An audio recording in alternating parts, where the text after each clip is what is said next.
É o povo. Sim. Sabe, Libom, a Frelimo educou-nos de tal maneira para respeitarmos a vida das pessoas e respeitar a pessoa humana. Respeitar. Ensinou-nos o valor da generosidade. Isso é um valor revolucionário.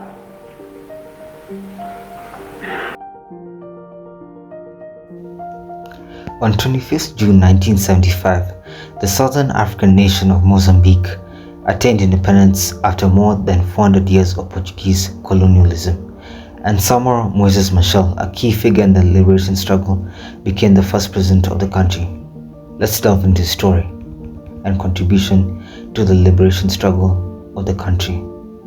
Samora Machel was born on the 29th of September 1933 in the province of Gaza. Gaza is a province renowned for resisting Portuguese subjugation under the leadership of King Gugunyana, but it eventually yielded to the relentless Portuguese conquest. In 1895, Mozambique became a formal Portuguese colony in the late 19th century after the defeat of the Gaza Empire under King Gugunyana. By the time Samora Machel was born in 1933, the territory had been fully integrated into Portuguese East Africa, ruled directly from Lisbon. The colony was governed as an overseas province, but in practice it was a system of racial hierarchy, forced labor, and economic exploitation. Mozambique was ruled by a Portuguese governor-general appointed by Lisbon. All key positions, administrative, legal, and military, were held by Portuguese settlers or colonial officers.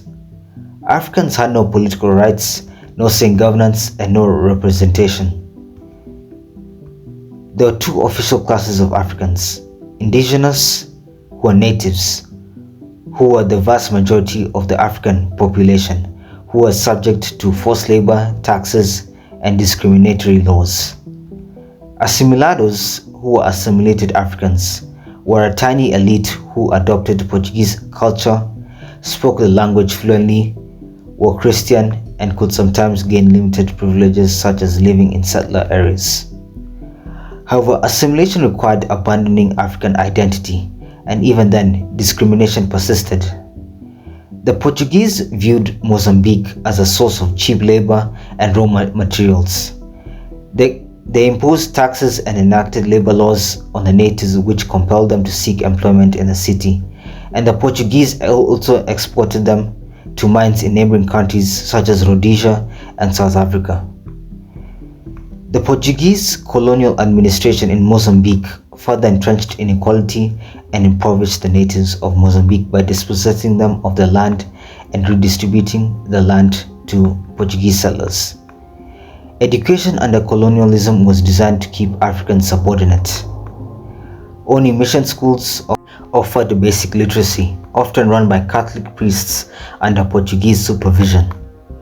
African children learned Portuguese language, Christianity, and obedience, not critical thinking or history. Very few could advance beyond primary school. In fact, by the 1950s, over 90% of Mozambicans were illiterate. Machel himself attended a Catholic mission school and later trained as a nurse, one of the few professions open to Africans. This experience exposed him both to the tools of Western education and to its racist limitations, a contradiction that radicalized him. The PIDE, Portugal's secret police, operated throughout the colony, monitoring dissent and imprisoning anyone suspected of nationalist ideas. Africans were forbidden from forming political associations, publishing critical materials, or traveling freely. Racism was systematic. Africans could not share public facilities, had curfews, and were often addressed with contempt. When Machel was growing up, Portugal was under the dictatorship of Antonio de Oliveira Salazar. Salazar promoted the idea of a pluricontinental Portuguese nation, claiming that Africans and Europeans were all part of one empire. In reality, this ideology masked brutal inequality and prevented reforms. By the 1950s and 60s, the winds of change were sweeping across the continent, with countries like Nigeria, Ghana, and Tanzania gaining independence. However, in Portuguese Mozambique, this was a completely different story, with Portugal adopting an obstinate stance on retaining the colonies. As the period of African decolonization unfolded, exhortations for Portugal to grant her colonies independence intensified, and underground clandestine liberation movements started being formed, which eventually culminated in the establishment of the Frente de Libertação de Moçambique, or the Liberation Front of Mozambique, also known as Frelimo. Frelimo was established after the consolidation of a group of prominent Mozambican liberation movements. Now let's get back to Samora Machel. Samora Machel came from a family who were rural farmers. His father was a relatively successful farmer who owned vast amounts of cattle. Machel attended an elementary school in his local village, and he subsequently enrolled at a Catholic missionary school. Machel's education was only limited to a primary education. However, he obtained the prerequisite certificate to qualify as a nurse. Machel started to study nursing in the capital city of Lourenço Marques, now known as Maputo, beginning in 1954. In the 1950s, he saw some of the fertile lands around his farming community on the Limpopo River appropriated by the provincial government and worked by white settlers who developed a wide range of new infrastructure for the region. Like many other Mozambicans near the southern border of Mozambique, some of his relatives went to work in the South African mines, where additional job opportunities were found. Shortly afterwards, one of his brothers was killed in a mining accident. Unable to complete formal training at the Miguel Bombarda Hospital in Lourenço Marques, he got a job working as an aide in the same hospital and earned enough to continue his education at night school. The growing anti-colonial sentiment in Mozambique started to appeal to Machel, and he soon got involved in political activism at the Miguel Bombarda Hospital in Lourenço Marques, where he protested against the fact that black nurses were paid less than the whites doing the same job. Machel decided to leave Lourenço Marques when a white anti-fascist, the pharmaceutical representative João Ferreira, warned him that he was being watched by the Portuguese political police, the PIDE. Slipping across the border, he made his way to join Frelimo in Dar es Salaam via Swaziland, South Africa, and Botswana. In Botswana, he hitched a lift on a plane carrying recruits of the African National Congress, also known as ANC, of South Africa to Tanzania. Impressed by the young Mozambican, a senior ANC official, Jamie Marks, according to an account by Joe Stover, bumped one of the ANC recruits off the flight to let Machel on. When he arrived in Dar es Salaam, Tanzania, where Frelimo had established the headquarters and training camps, he volunteered for military training and he was sent to Algeria as part of a second delegation of Frelimo combatants to receive military training. Let me give you some context about Frelimo and its leadership. As stated previously, Frelimo was a liberation movement founded after the consolidation of groups of multiple Mozambican liberation movements. Its principal founder and first president was Dr. Eduardo Chivambo Malane. Frelimo was established in 1962 in Dar es Salaam, Tanzania. Its first president was Eduardo Malane, who was deputized by Reverend Rice Mango. Frelimo managed to solicit the support of Tanzanian President Julius Nyerere, who allowed Frelimo to establish bases in Tanzania and operate from there. Frelimo also managed to obtain the support of communist nations such as the Soviet Union, the People's Republic of China, and East Germany. During its early years of inception, Frelimo's leadership under Eduardo Malane was focused on national unity, as Frelimo consisted of multiple ethnic groups, most notably the Makua, Makonde, and Songa people of Mozambique. Anti-colonial nationalism, modernization, and education, which was a major achievement of Frelimo, as they managed to establish schools to combat the rampant levels of illiteracy among Mozambican natives. Frelimo also adopted a policy of non-alignment in the midst of the peak of the Cold War. At this stage, Frelimo's ideology could be best described as African nationalism with a reformist modernist character, not yet explicitly Marxist.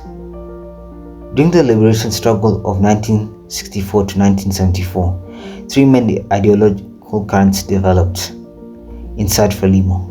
The first being the nationalist modernist ideology, which was supported by Molane, which entailed building a modern unified Mozambique after independence through education, social reform, and gradual modernization. The second ideology that followed was the leftist Marxist-Leninist ideology, which was supported by Samora Machel, Marcelino dos Santos, and Joaquim Chissano, and championed that the struggle was not merely against Portuguese colonialism, but also against capitalism, tribalism, and social inequality. This ideological wing of the movement also intended to mobilize the peasantry as a revolutionary force and to establish a socialist-oriented state post-independence. In February 1969, Eduardo Monane was assassinated in Dar es Salaam by a parcel bomb. His demise sparked tension between the leadership of the movement and the ideological wings of the movement, and which ultimately culminated in the expulsion of Virai Simango and the rise of the Marxist-Leninist wing, which was led by Samora Machel, who became the leader of Frelimo in 1970. Monane had been a diplomatic strategist more than a battlefield commander. After his death, the guerrilla wing grew more dominant. Samora Machel pushed for expanded military operations. Frelimo tightened control over liberated zones, political education, and party discipline. This helped Frelimo become more effective militarily during the early 1970s. Before 1969, Frelimo's operations were limited mainly to Cabo Delgado and Yassa. After Molane, Frelimo opened new fronts into the Tete province. Tete became crucial because it bordered Malawi and Zambia and allowed infiltration routes. This forced Portugal to stretch its forces then across three massive northern fronts, increasing the cost of the war. The first province that Frelimo managed to liberate was the northern province of Cabo Delgado, where they established it as a liberated zone. They subsequently began to establish schools and hospitals. By the 1970s, Frelimo conducted larger operations, attacked Portuguese administrative posts, and compelled Portugal to garrison thousands of troops in remote areas. The growing military activity gradually began to disillusion Portuguese troops who were fighting three simultaneous wars in Angola, Guinea-Bissau, and Mozambique. It also caused political unrest in Portugal as Portugal's economy began to deteriorate as a result of increased spending in a bid to retain their grip on the colonies. All this tension eventually culminated in the toppling of the Estado Novo regime in Portugal in a revolution now known as the Carnation Revolution. After the coup, a leftist faction led by General Antonio de Spinola took control of Portugal and immediately called for a ceasefire, and negotiations subsequently began between Frelimo and the new military Portuguese government. Negotiations occurred in Lusaka, Zambia. Frelimo were represented by Joaquim Chissano and Marcelino dos Santos. The talks were tense as Frelimo demanded full political power and sovereignty, and Portugal feared a mass exodus of settlers from Mozambique. Eventually, an agreement was reached between Frelimo and the new Portuguese government, known as the Lusaka Accord, which set the official Mozambican independence date to 25th June 1975. A huge symbolic moment occurred when Samora Machel and top leaders entered Maputo for the first time on 13 September 1974. Massive crowds welcomed Frelimo, confirming that Frelimo had strong grassroots support and that Frelimo would indeed dominate post-colonial politics. However, tremendous trials and tribulations would lay ahead for this newly independent nation, which we'll find more about in part 2 of this series.